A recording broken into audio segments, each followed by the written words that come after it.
So, Ansley, how are you today? I'm good. How are you? I'm doing good as well. Thank you so much. Also, welcome to the show. Thank It is you. so Thanks cool for to have having me. someone as awesome and badass and talented as you. I think it's a perfect way to have a good day. You know what I mean?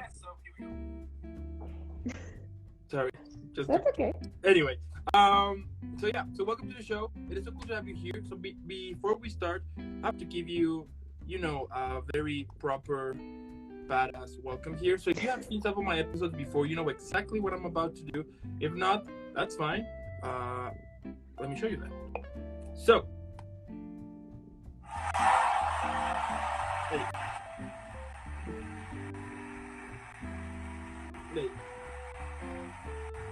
Pretty epic, right? Yeah. Okay. Anyway, so starting with the whole interview now, tell me how your acting career started. So I was dancing at a studio. I'm from Orlando, Florida, and Okay. well, I was born in Atlanta. Then my family moved to Orlando, and I was dancing at a studio there. Sorry if you hear purring. My cat just jumped in my lap, and I don't want to kick him out. So sorry. It's okay. Don't worry. So I was dancing at this dance studio. That studio was working with a local theater. Okay. And they were doing a semi-professional production of The Wizard of Oz. And Okay. they were hiring kids from the dance studio who had like stage backgrounds to play some of the smaller roles, like the Munchkins and the Poppies and whatnot. Yeah. And so I auditioned. I was 4. My age group was just doing the Poppies. But I wanted to be a Munchkin because you got to be on stage more, and like I maybe could get a line. So at the audition, I asked the director, if I get cast, can I be a Munchkin? He said, sure, totally, but you have to be a Poppy too. So I ended up getting the role, but only as a Poppy. And at the first rehearsal, I went up to him and I was like, what the heck, man? You told me I was going to be a Munchkin. And so he let me do both. And then we did the run of that show. A couple of years went by, my parents had some more kids, like school, whatnot. I was just continued dancing. That same director did another semi-regional production, but this time of The King and I, which is like totally not great for 2021 times, but they couldn't find somebody to play the youngest daughter. And so the director called my dad and was like, we'd really like Ansley.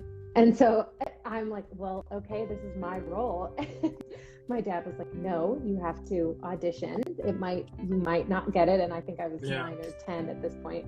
And I went in and I got it. And I did that show for however long it ran. And after that, I was like, yeah, I'm going to be an actor, Dad, at like 9 or 10. Yeah. That's so cool.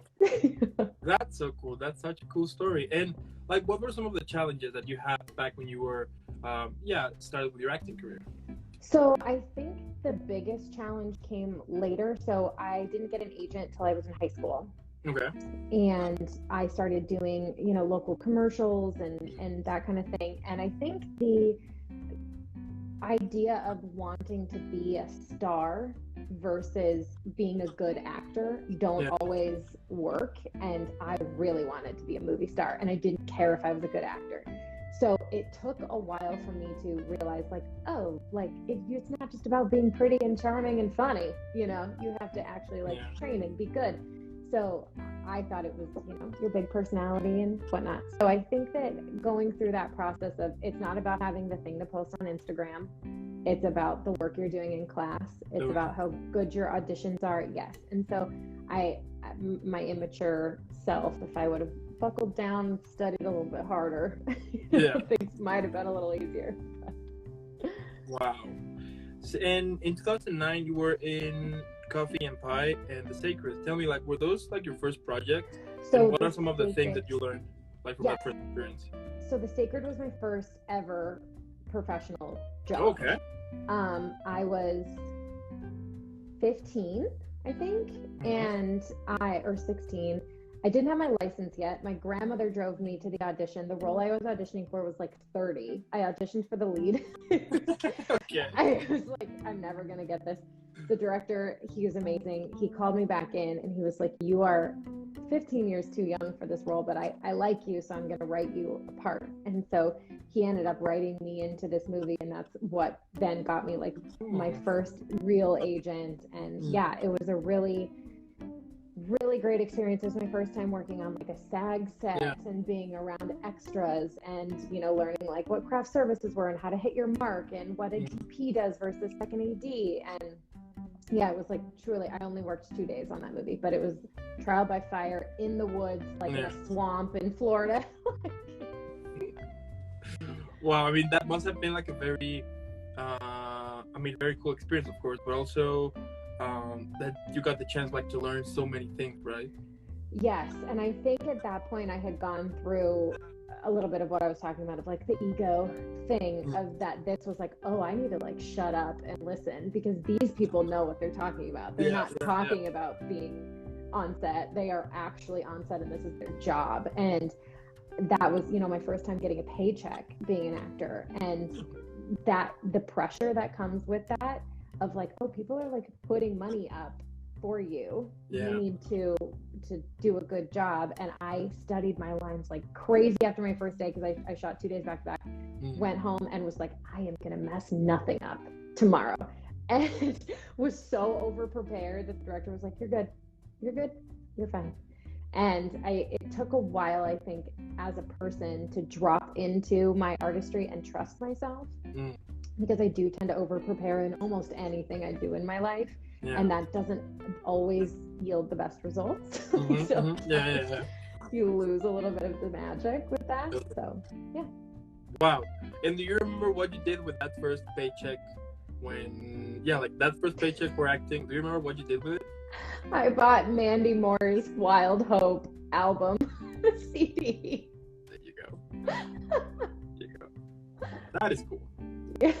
That's so cool. Wow. But you know, it's interesting that like whenever you have like that first moment on the thing that you love the most, that first moment, it's like super hectic and you feel super stressed, you know, and like once it's done, at the same time that you relieve that it's done, you can't believe that what just happened, you know what I mean? Yeah. And I think that anytime, you know, acting careers are full of ups and downs, right? Like your highs never stay, your lows never stay. And every time I have a low, I remember I've done it once. I can do it again. You know, like it's not lightning in a bottle. You can do it again. If you have done it once, you can do it again. There you go. Yeah. And like, tell me how you usually do, or like, what are some of the techniques you do in order to prepare, but also to play a character? So I study with some really great people. If you're in LA or thinking about moving to LA, Leslie Kahn, I cannot recommend her enough. Excuse me. Her technique basically helps you breathe life into what the writer wants you to say. Okay. And it's all about thoughts. So everything in life is subtext, right? Like what you're thinking informs what you're saying. So doing that as an actor gives you undertones of things. It helps you create worlds that are believable. It gives you moments in between what's actually on the page. Yeah. So Leslie, that is like the first thing that I do. Also, another teacher I studied with, Deb Aquila, she is amazing. She studied with Stella Adler. She teaches here in LA. She's also a casting director. She does like memory work. So you build an entire world for your characters. And I think those two things combined, because if you're just doing the backstory, the memory work, and you're not doing what's on the page also, you're missing a little bit. And so you'll have all of this depth, but you're not necessarily fully living the life that the writer wants in that moment. Yeah. But if you're doing just the thoughts, you might not have the deep undertone emotional engine churning under the surface that you need. Yeah, absolutely. I mean, it's a whole different process, right? That like whenever like creating a character, that for some people might think that it's just learning your lines and that's it, or probably just do some research.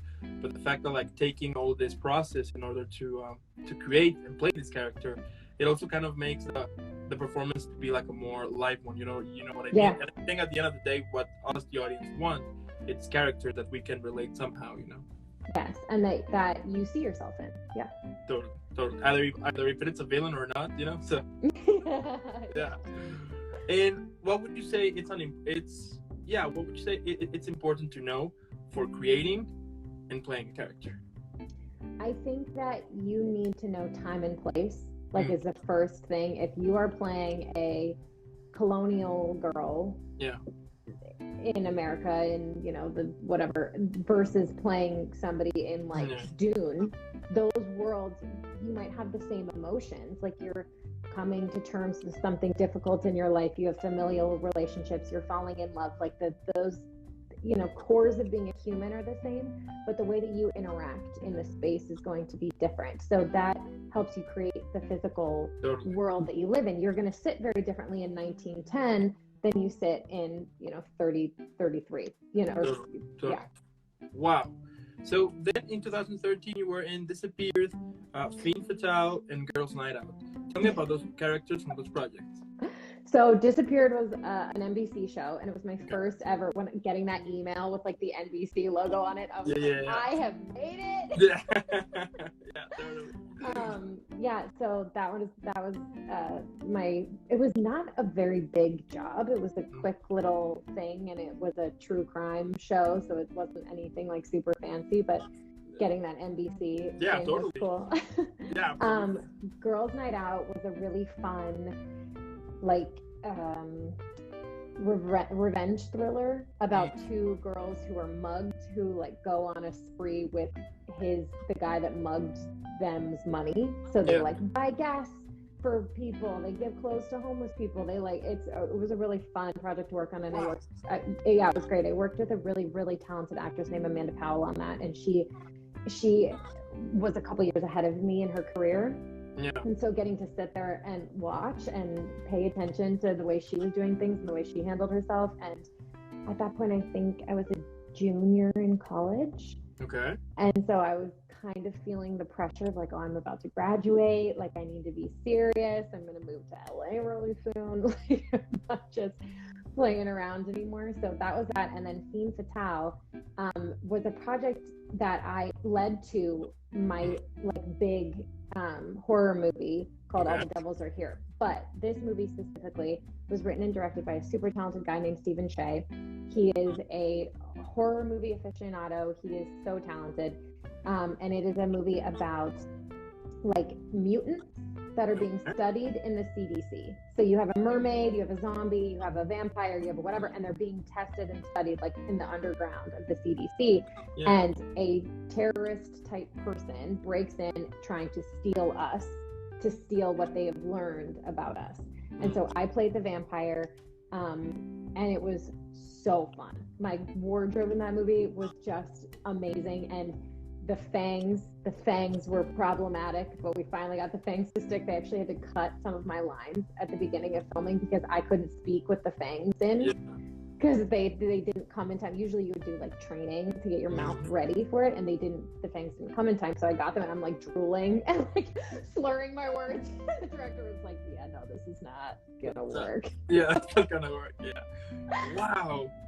So cool. That's so cool. I mean, it is so interesting that like this many stories backstage, you know, that we the audience don't know, but whenever we get the chance to like hear some of them, I mean, it looks like, I mean, it is that you guys, besides shooting the film, you're also having like too much fun, you know, like it's a fun time basically. Yes, it is a blast. That's so cool. And then we can see that you have been involved in many more projects, such as Liberty, Survivor's Remorse, All the Devils Are Here, My Haunted House, Snapped Killer Couples, Cruel, American in the Shadows, Crazy Ex-Girlfriend, Better Things, Treasure. I mean, the list goes on and on. But tell me, like, what do you like the most about acting, but also playing a character? So a couple of those things that you named are like really special projects. Okay. So Liberty was my first series regular role, lead on the call sheet, face on the poster. You'd open Amazon, my picture was there. It was so cool. And filming that was my first like full series of something that I wasn't just coming on and doing one episode. I was in every episode. And so that was during my senior year of college. And so I was driving back and forth. The set was 2 hours away from where I was in school. Yeah. So I was driving back and forth, like filming this show during the day and like trying to study and take classes at night. And my professors they were incredible. They started filming their lectures for me, so I didn't have to miss class. So I still got to graduate on time while still filming this show. Yeah. It was amazing. Yeah. And then Crazy Ex-Girlfriend, working on the CW was like is still to this day something I love and like want to do more of. And so that was the first big show that I booked when I moved to LA. Okay. And getting to, you know, come out here and play this role opposite Monica Barbaro, who is now the female lead in the new Top Gun movie. And it was great. And it was amazing. And then rolling right into, I did Survivor's Remorse before I moved here, and I worked with Mike Epps, and that was my first big job. Like my first time having not a honey wagon, a real trailer. And it was, there you go. Yes. And it was great. And that was the first time that I had a lot of downtime on set. So, you know, the hurry up and wait, like you get to set at 6 a.m., you go through hair and makeup, and then you sit for 5 hours, and then you go in and maybe do a lighting test, and then you sit for another couple hours. And so I was reading a Michael Caine book at the time. The name is escaping me at the moment, but it was about working on sets and being an actor, and that had a section on that of like, what do you do in the downtime on set, and how do you stay in it? How do you don't take a nap because that'll mess up your makeup and then you'll look tired when you finally get to go. But yeah, so I think the thing that I love the most about acting is getting to work with other people and getting to create something, and the camaraderie of we are telling the story together. The actor is not more important than the DP, than the writer, than the first AD, than the extras. Everybody has to work together for the thing to be brought to life. And I think that experience is why I do this. I love it. Yeah, totally. I mean, it's a whole, as I said, I mean, it's the fact that you get the chance like to surround with all these talented people, and that at the same time all of you are creating something. I mean, I would assume that it's such a humble experience, but also super excited because you get to get the chance also to kind of what's the word, to kind of have like more energy to continue, you know what I mean? Like you have like this positive feedback, and then you just continue, you know. That's really cool. Yes. And the first job I did post-COVID, like post-lockdown, was this show. Actually, my episode came out yesterday, called Liza on Demand. It's Liza Koshy's show, and I worked opposite Whitney Cummings, she is a personal hero of mine, and I didn't know that I was going to be playing like one of her assistants when I booked the show. And so then I got the call sheet and saw her name on it, and I was like, oh my gosh. To go from like a year of lockdown into set and have it be this like really comedic, really incredible experience with somebody like Whitney. And she was amazing. She was so funny. She was so kind. She was so warm. She was so welcoming. It was amazing. It was like, we've been missing this because of COVID, and I'm really thankful that this was my like re-emergence back to work. Yeah, absolutely. And like besides Lisa on Demand, this past 3 years, you were also in Mom Millennials, Quarantine, and Pilot Season. So tell me also, like, what are some of the highlight moments that you had during those projects? So Pilot Season is filming right now. Yes. More details on that coming soon. And it's from the writer-director of All the Devils Are Here, which is a really fun, campy, cult classic style, like horror zombie movie. And so the way that I got that movie was the writer-director, Ryan Lightbourne, saw me in Femme Fatale as the vampire and was like, that's the girl.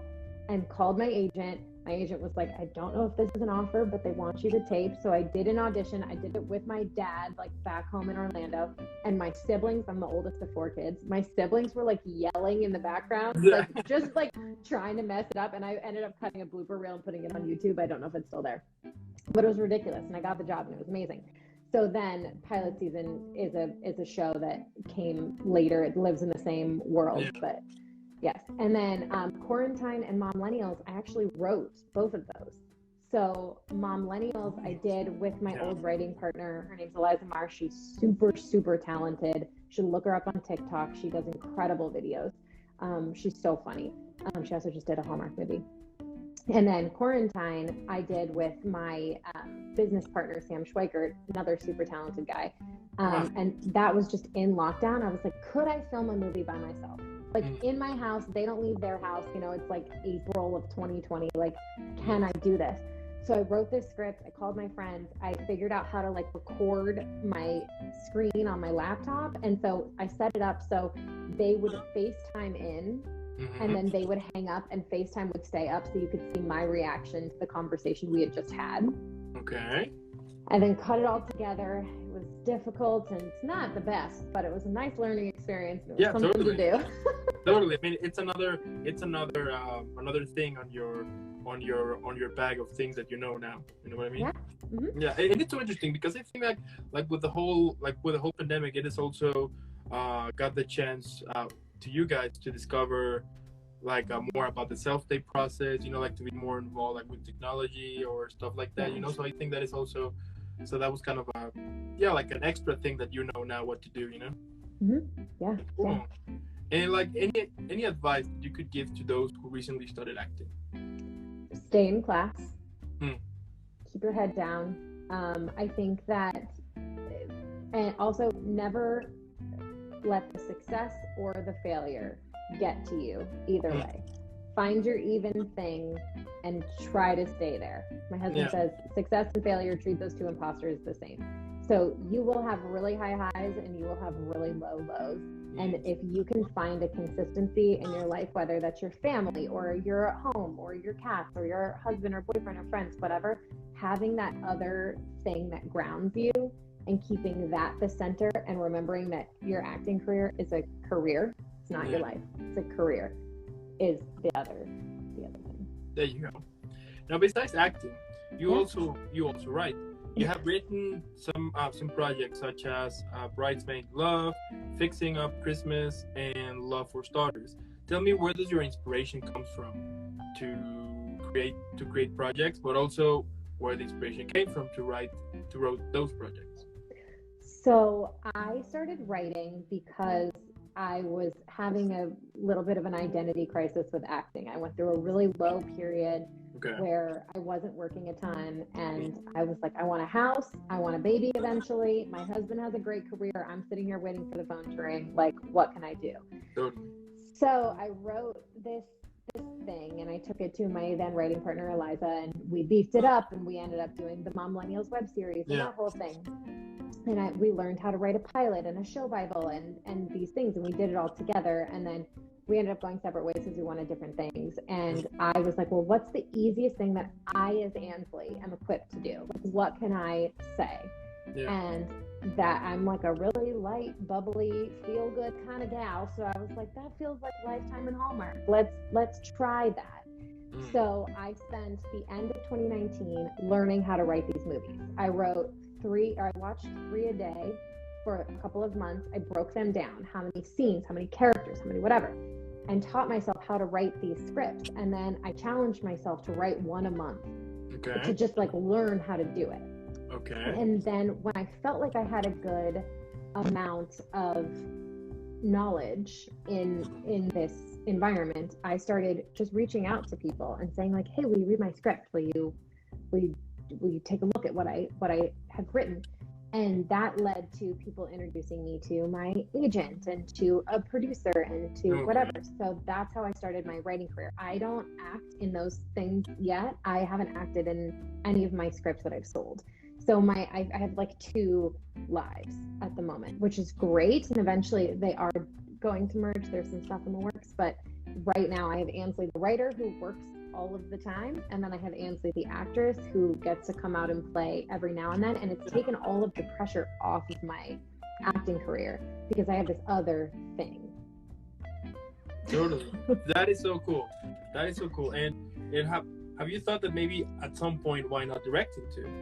Yes, that is something I would like to do. I am planning on shadowing a director on one of these movies in January, so hopefully that works out. Directing is a huge responsibility, and I don't know if that's necessarily for me, but I would like to see if it is something that I could do. Yeah, I think also it would be a kind of a very cool experience, you know, because as you said, maybe you like it, maybe you're not, but you tried it, and maybe you will be able to take something from it, you know. Yes. Life is all about experiences. Yeah, totally. And what would you say it's an important aspect for writing? Discipline. There are days, like right now, I'm in the middle of rewrites for a movie that's about to start filming, and it is so challenging to get up and stare at the same words and looking at these pages and pages of notes and being like, how am I going to make this happen? Like, how am I going to pull this off? My deadline is Monday. Like, can I do it? And knowing that I have done it before, like, again, with acting, you've done it once, you can do it again. Like, you just have to stay consistent, and it's like a muscle. So if you decide that you want to be a writer, get up every day and write for whatever amount of time you decide you need. So I don't do time, I do pages. So I do a minimum of 5 pages every single day. Okay. If I'm on deadline for something, it's more, it's usually like 15. But if I'm just trying to like build that muscle, when I was writing all of those scripts in 2019, learning how to do this, I did 9 pages a day. And so that taught me the skill, like that built the muscle that allows me to now do 20, 30, 40 pages a day on a project. So being consistent and with your writing it's small steps, but then you look back and be like, oh my gosh, yeah, like my writing muscles are so much bigger.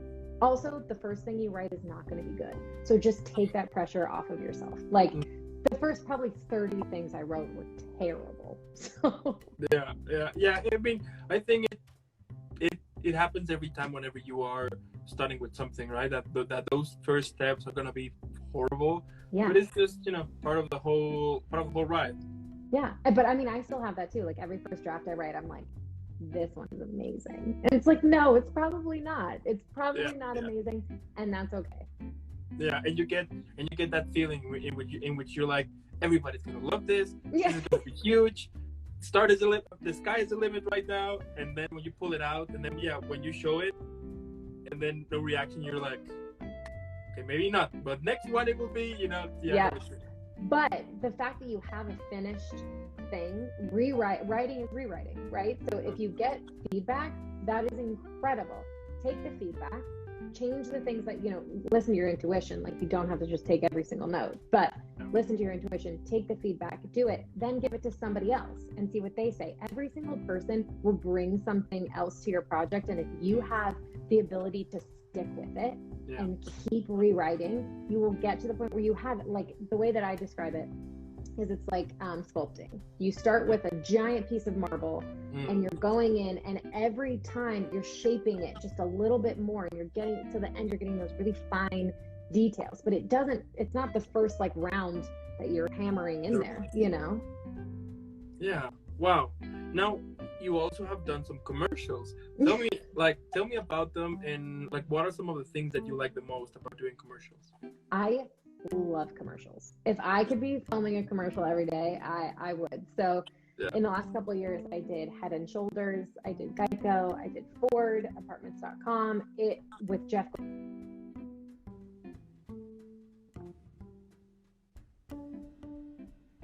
I think I hear you. Sorry. Yeah, it's okay. Okay, sorry. So did a bunch of commercials, and I love that they are quick, they are snappy. You are just coming in to be like alive for a period of time, and then you're done. Where it's not like when I was shooting Liberty, and that's 3 months of like staying in this role and doing the thing. Like Geico, you go in for one day, and it's sometimes a very long day, like 16 hours. But your jokes and improving and whatever on camera, and it's just, how can we make this moment just the most alive? Like it doesn't have to be right, it just has to be alive. And I love the energy of doing them. That's so cool. And is it true that for some commercials they will let you improvise? Oh yeah. Oh, they want it usually. So I started auditioning a lot commercially when I went through the UCB, the Upright Citizens Brigade improv program. And so that gave me not only the thing that commercial casting directors look for on your resume, improv training, it gave me the ability to trust myself when I was in there, because at the end of your callback, they usually want you to they'll say like, okay, and add a button. And it's like, okay, well, if you don't know how to do that and you haven't, trained for that. My first audition post-COVID, I was like, I don't even remember how to be funny. Like, I don't remember how to do that. But, yeah. So yes, improv is very important. That is so cool. And I think that now that everything is start to like reconnect and everything starts to open, like the whole doing auditions now like the old ways. I mean, I think it's I mean that you will start all rusty, because you got used to like the whole self-tape, and now that you have to do like live auditions. I mean, I would assume that sometimes you will feel like a little rusty, that you got used to do self-tapes, and now to change to this old thing that I think that, so I started self-taping when I was in early high school. Okay. And so I have been self-taping for my whole life. Oh, there you go. So that I obviously am thankful anytime I get a tape, but anytime I get to go in the room and I can read the energy, I can play off the casting director, I can, do that stuff, I would much rather. And so I think that, it will definitely, the being around people and interacting with people in person is definitely something that I feel a little rusty. I went to my first like in-person yoga class this morning. Yeah. It's like, what is this? So I think there will be like a little bit of a learning period, but I don't think we'll ever go back to in-person full-time with anything. Yeah, ever. Exactly. Yeah, and it's so interesting that it was like how everything changed because of the whole pandemic, but also getting back to normal, it feels weird, Yeah. And it only took like a couple of years in which, like with this whole thing, and now to like going back to normal stuff, it's kind of weird, it feels like, what is wrong here, you know what I mean? Yeah. So, and now also on your website, we can see that you have a couple of podcasts, such as Creative Spark and Hollywoodland Unsolved. Tell me where the idea to create those podcasts came from, and also for those who haven't checked them, what can we expect to listen? Sure, yeah. So Hollywoodland came out of, I started it in 2016. I don't do it anymore, but I just keep it up because the episodes are fun. Yeah. And it's basically about unsolved murders, creepy things that have happened in LA. So I started doing it because I lived right by the Black Dahlia house, and there's a house on Franklin where it was assumed that the guy that killed the Black Dahlia lived. And so I learned that I lived this close to this landmark right when I moved there. I was like, oh, this is cool. And so I started reading about it. Yeah. And I was just talking to everyone about it. Like, do you want to hear this story? And so then I realized that LA has, the film industry specifically, has a lot of really interesting, kind of creepy history and backstory. And so I was like, why not put this out there? And so I wrote it basically like a gossip column. So I speak like I'm a gossip girl, like XOXO. Yeah. My husband is a graphic designer, and so he made maps for every episode. So there's maps and addresses so you can follow along, see what I'm talking about. So I wanted it to be a little bit more interactive. And I started, like I said, in 2016, before people had podcasts. So it blew up. It was great. I think at my height, I had 100,000, a little over 100,000 followers for the show. Wow. It was great. But I got tired of looking at pictures of dead bodies and talking about people's like worst day. Yeah. I stopped after season 1. Was like, yeah, this is done. And then the Creative Spark came out of, I did The Artist's Way with a group of girlfriends of mine at the beginning of this year. And we were just talking about creativity in this really like normal way of like, everybody is creative. Everybody has something to say with their creativity. It doesn't matter if you're a scientist or you're a dog walker or you're a medical salesperson. You are creative. Creativity lives in every single one of us. It is your birthright. And so I was like, this would be an interesting thing to just put out there. Like, let's just share this with people. And a lot of my friends are successful in the entertainment industry or creative fields. And I asked them like, hey, do you want to just talk to me? And so I recorded, I think 10 episodes, but I've only released 3 or 4, and I need to edit more and put them out. But yeah, that's where that came from. That's amazing. And I wonder, like, what motivates you, or like what drives you? I mean, you have such an epic career here. You have done like so many things, and I'm super sure that eventually we will see you everywhere. I mean, that's obvious. But like, tell me, like, what motivates you every day, and what kind of gets you back up? Like, whenever you're having, like whenever you're having this feeling in which you should continue or not, in which you compare your career with others, and you're like, oh, what is wrong with mine? Like, what daily. Yeah, like what makes you, like what puts you in this position to be like, screw it, I'm just gonna do what I love the most and continue what I do it because I'm killing it. So tell me, like, where does that motivation comes from? That's very nice, thank you. I don't usually feel like I'm killing it, and I think that might be the driving factors. I always feel like I can be doing more. I can be creating more. I can be sharing more. I can be, and with acting, you have no control over it. Like, you have no control over whether you're going to book the job, whether you're going to do the thing. So that's something I really love with writing is I can control it. I can put out work that people either want to buy or people want to meet with me because they read. So writing for me, the way that the drive that comes from writing is it is now what I have to do. Like I have to, this is what I am put here to do, is to connect through words on the page. Acting now is more just a thing that I get to do that I love. Because writing, I'm sitting alone in my office, like just writing stuff, occasionally getting on a call and doing notes. So that, I think that's where writing comes from. Acting, I have such a relationship where I go up and down with it, where one day I'm like, I am done. I'm never going to work again because I haven't worked in a long time. And I think that at the end of the day, if I were to stop, I would feel like I was missing the favorite part of my life, So that's where that drive comes from. The podcast, I don't know. I just do it whenever I feel like it. That's just truly a hobby. That's amazing. That's amazing. But it is so cool because sometimes, like, whenever you are like, doing it just as a hobby, it just, everybody loves it. You know what I mean? Because it comes from this place in which you feel comfortable. You love what you do in that moment. You know what I mean? I think it's amazing, basically. Basically. And if you could describe your career at the moment on a movie, TV show, or even a book, why not? What would be the title of it? Slightly chaotic. And would it be a movie, TV show, or book? I think it would be a mini series for HBO. There you go.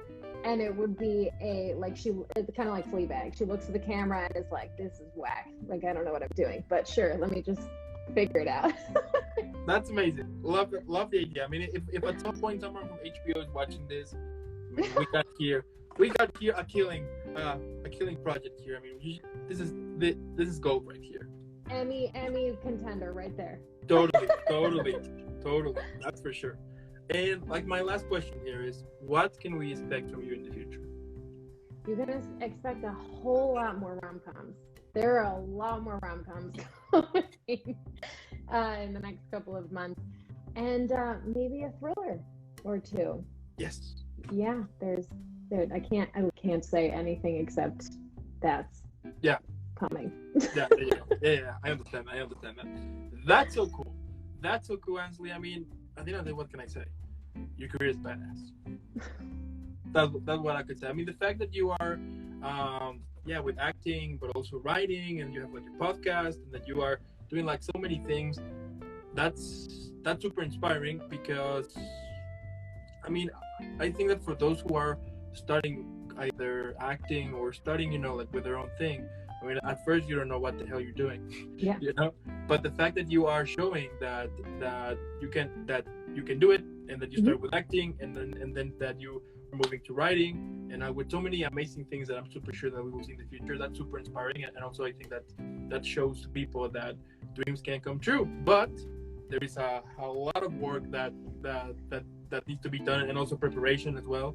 And what you do is amazing. And as I said here, I can't wait to see more of your awesome job, and I'm super sure that eventually we will see you everywhere, in TV shows, movies, commercials, everywhere. And I mean, if I could describe your career right now, I would only say this. There you go.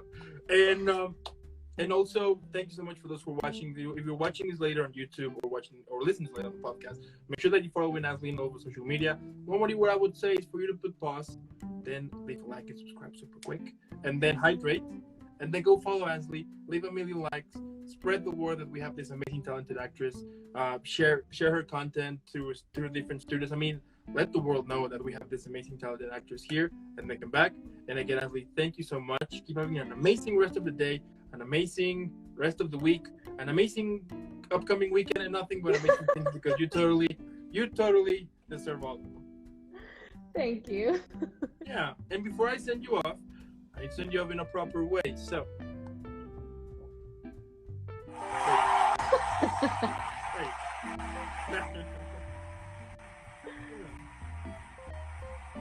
and yeah, keep rocking, and I'll see you in the next one.